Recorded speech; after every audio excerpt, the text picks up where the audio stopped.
Welcome to Facts TV News, where everything is true. 3 wanted men among 49 arrested in St. James.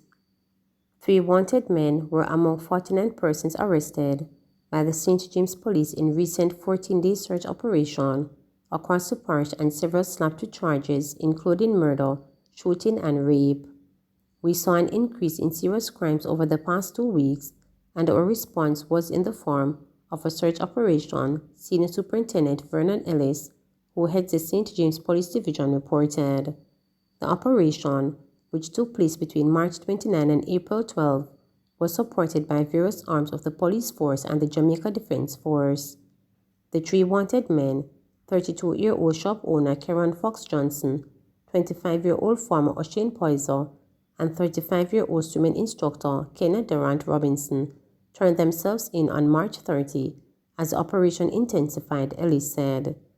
Johnson, who is of Bogue St. James and Spanish Town St. Catherine addresses, has been charged with the February 28 murder of Cadian Graham in Anchovy, St. James. Poyser of Kensington of Welcome Hall, St. James, was charged with the May 28, 2021 murder of Marvin Clayton, who was killed along William Street in Montego Bay, while Robinson is charged with the March 10 murder of Christophe Hibbert along the Jimmy Cliff Boulevard in Montego Bay. 30 other persons were also charged with various offenses. 12 were booked for shooting, 7 for murder, 6 for rape, 4 for robbery, and 1 for burglary. 3 illegal firearms and 64 rounds of ammunition were also seized. Ellis credited the success of the police operation to several factors, including collaborations with the Montego Bay Chamber of Commerce and Industry, MBCCI, and members of the wider St. James community. I want to thank our citizens for the support, and most of all, the MBCCI for always standing there with us, the law enforcement team, in the collective security effort to make this parish a safer place, said Ellis. St. James has recorded 71 murders between January 1 and April 9 this year, and substantial increase from the 49 murders seen over the corresponding period in 2021. MBCCI President Janet Silveira noted the impact of the Chamber's recent security summit, which examined the crime situation in the parish. Obviously, when we come together as a city, we achieve successes that can be long-lasting and sustainable. Our collective security summit that we had recently has literally served as an empowerment to several facets of the city, and because it is not just a one-time thing, but one that we plan to ensure is sustainable, we know that it will have impact and it will encourage others to become involved in crime fighting in the city of Montego Bay and the parish of St. James, said Silveira. People have realized that the security forces cannot do it alone, and a Minister of National Security cannot do it alone, neither can a Commissioner of Police. Until we come together and unite as a nation, then we will not be able to fight the monster that is called crime, she added. Are there more victims? Questions swirled Wednesday about whether a man taken into custody to face allegations that he sexually molested his 5-year-old sister has other victims. According to his mother, a woman had told her that her 29-year-old son had previously attempted to molest the woman's child. However, recently installed head of the Westmoreland Police Division, Senior Superintendent Wayne Joseph, was unable to say if the police were aware of similar cases. For now, the investigation is centered on allegations related to the man's young sister. His 2-year-old niece, whom family members initially feared he had also molested, was examined at hospital and appears unharmed, the man's mother said. The man was taken into police custody on Tuesday night. Joseph said timely feedback from residents and the relentless pursuing of the police had resulted in the man's capture in the Whitton area of the parish. While he could not say when the man will be charged, Joseph said the investigation has been placed on a fast track. There are a number of things to be done. Checks and balance have to be done so that we put together an airtight case against him. But I can assure you that we are expediting the investigation, he said.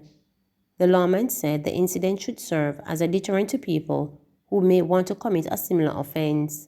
He also commended the 5-year-old's mother for noticing that something was wrong and taking action. There are a lot of parents out there who see the signs and hear complaints from their children and they ignore them. So I want to appeal to the parents out there to pay close attention to your children. So if anything strange or unusual happens, then you can detect it and take action as soon as possible, he said. The young girl's mother, who on Monday said she wished her son would die because of what he allegedly did to his sister, now says she wants him to suffer instead. The man is her second-born child, and the 5-year-old whom he allegedly molested is her youngest. He should feel more pain, like what my daughter feels. She is 5 and she got molested. Her virginity gone from her, but thank God he did not kill himself, that we could not get more justice. So, me thank God for that, she said. She also commended the police for capturing her son and about turned from her complaints a day earlier that they were moving too slowly. Now she's praying for help to cope with the memories of what happened to her baby daughter. I need the government to help us. See what you can do for us to help us to get away from here, she begged before breaking down in tears. The remembrance is still here in the room. Every time I go into the room, I remember my babies. I can't sleep, I can't eat, she said. Cash, high-end liquor stolen during armed robbery at Anova mini mart. Police are searching for 2 men who robbed $250,000 plus several high-end liquor from a mini mart in Orange Bay, Hanover on Friday. The men reportedly pulled guns on the woman who was operating the small business before robbing her. One policeman was thankful that the businesswoman, who was the only person in the establishment at the time of the robbery, was not hurt. With what we're seeing happening island-wide with people being robbed and shot, thankfully no blood was shed. They took what they wanted and left, the policeman stated. It is reported that about 11:40 a.m., the businesswoman was at the mini-mart when 2 men entered the establishment. The men brandished firearms and robbed her of $250,000 and a bottle each of Belair, JB Rum and Bailey's Irish Cream. Police said the men made their escape on a motorcycle. Fallout continues from Sital crossing the floor. The fallout continues from Councillor William Sital's decision last month to cross the floor of the St. Catherine Municipal Corporation. Elected on a Jamaica Labour Party JLP ticket to represent the Georgia Division, Sital has now been given the green light by the corporation's chairman Norman Scott, People's National Party Greendale Division, to serve on PNP-led committees. Those committees have oversight for public health and commercial services. Sital had previously represented the Jamaica Labour Party on the Public Health Committee, and Minority Leader, Councillor Lloyd Grant, JLP Old Harbour South Division, had written to Mayor Scott asking that Sital be removed as he no longer represents the JLP. Scott's decision to appoint Sital to the 2 committees was questioned by Deputy Mayor Ralston Wilson, PNP, Ginger Ridge Division, who said changes to committees were generally done in August. However, Scott said his actions had been guided by the law. The bylaw says the mayor has the authority to do such a thing. It can be done at any time if 1 year has passed since the election of the council, he said.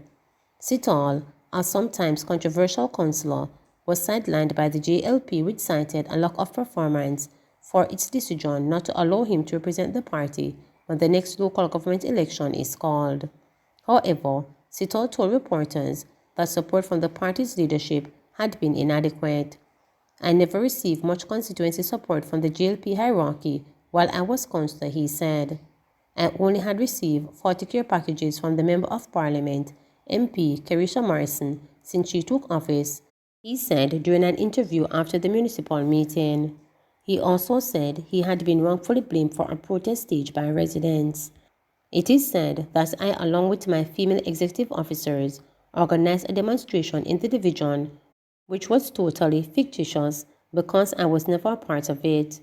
We cannot stop democratic citizens from demonstrating about a problem that is affecting them, he said. He also expressed his disappointment in the way his removal was handled. I was cast aside without a proper democratic process that would involve consultation with committee members. They too were disappointed, he said. Sital said he is willing to continue to serve as a councillor on a PNP ticket if he is offered a slot on the ballot for the next local government polls. Police banking on new firearms. The police are hanging much of their hopes on the new firearms legislation to help keep criminals on gun charges off the streets for longer periods. Deputy Commissioner of Police (DCP) in charge of Force Development and Logistics, Dr. Kevin Blake, said the penalties under the current law are not stringent enough. This new legislation demonstrates that gun crimes is being treated seriously, long in coming, but it is here now, so I have hope, Blake stated. He noted that the previous legislation was like a slap on the wrist for people caught with illegal firearms, as by the time the matter goes to court, the person would have spent so much time in custody that the court has no choice but to release the person, and within 2 years that same person is back on the street. DCP Blake was addressing the weekly meeting of the Public Administration and Appropriations Committee (PAAC) with officials of the National Security Ministry and members of the leadership of the Jamaica Constabulary Force (JCF). He further argued that the country is not generating new criminals, as evidenced by the high recidivism rate among offenders. If you look at our rate of recidivism, contrary to what people believe, it's the same set of people every day. The effort that it takes to find a man with a firearm, for example, the risk to the police with a deadly weapon to take that man off the street, convince witnesses, sometimes secure a conviction, and then a few years' time or a couple months' time, you have that man to deal with again. There is better use you can't make of the police time, Blake said. So we are very hopeful of this new Firearms Act. We smile when we see the possibility of taking that individual off the street and don't have to worry about him again for another 10 years. A joint selected committee of Parliament is now taking submissions on the Firearms Prohibition, Restriction and Regulation Act 2022 from various stakeholders and interest groups. The JCF says it seizes approximately 725 illegal guns and 12,528 rounds of ammunition annually. In the meantime, the JCF is reporting a general reduction in major crimes between 2016 and the end of March 2022, with a 7% decline so far this year over the similar period in 2021. It says there is a 40% clear-up rate for the 6 categories of offenses that fall under major crimes. Cases are considered cleared up when suspects are formally charged or other factors such as if the suspect dies before charges are laid, DCP Blake explained. Transport Minister signs contract for web-based accident analysis system. The Ministry of Transport and Mining has signed a contract with TRL Software to provide its web-based accident analysis software system, IMAAP, to help make the island's roads safer. Portfolio Minister Audley Shaw made the disclosure on the 5th anniversary celebration of 876 on-the-go taxi service held at the University of Technology in St. Andrew on April 13. Shaw said the software will be used to provide the latest techniques in crash data storage, analysis and reporting, and allow for improvements to be made to the road network to make them safer in order to save lives. This is technology working for all road users and stakeholders, the minister stated. Jamaica currently uses a paper-based crash data collection and analysis system, but the introduction of a state-of-the-art software-based system that enables automatic photo, video and data captioning will speed up the analysis process. IMAAP enables road safety professionals to identify problems based on in-depth analysis of accident data, establish safety goals based on identified problems, which are measurable, realistic and time-specific, plan the programs of countermeasures, associated costs and timelines, implement and monitor programs, and to periodically check progress and evaluate the effectiveness of all interventions implemented. Shaw also urged the occasion to encourage Jamaicans to adhere to the road safety rules to protect themselves and other road users. We have to ensure that we take responsibility for our lives and others, he said, while appealing especially to male drivers to obey the traffic laws, adding that males account for most of the road crashes. Please remember to subscribe, like, share, and click the notification bell for daily updates.